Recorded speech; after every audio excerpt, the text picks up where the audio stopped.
নমস্কাৰ সকলোকে, কি খবৰ? আজি ফুলবগাৰ মাজৰ পৰা ভিডিঅ'টো আৰম্ভ কৰিছোঁ। বাৰ মাৰ ঠাইতে যাবৰ কাৰণে ওলাই আহিছিলোঁ।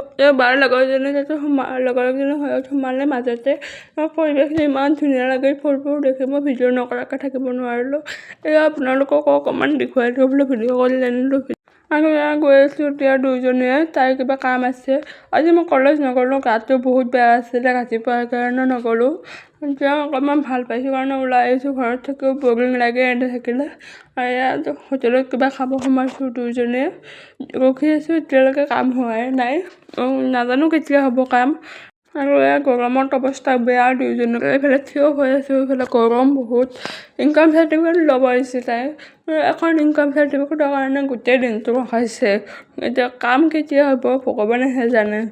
আৰু আহি আছোঁ এতিয়া গধূলি দুইজনীয়ে। দিনটো অৱস্থা বেয়া হৈ গৈছে। এইফালে গৰম, এইফালে দিনটো থিয় হৈ আছোঁ দুইজনীয়ে। আহিলোঁ ঘৰত।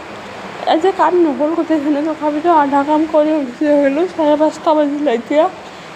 গোটেই দিনটো একদম অৱস্থা নাই আৰু এতিয়া কৰি থাকিব পৰাৰ কাৰণে গুচি আহিলোঁ। আৰু ঘৰত আহি পালোঁ দুইজনীয়ে। মুখৰ মান নোহোৱা হৈ গৈছে, ইমানে গৰমত অৱস্থা বেয়া। আৰু আজিলৈ ইমান ভিডিঅ'টো কেনে পালে জনাব। Bye bye.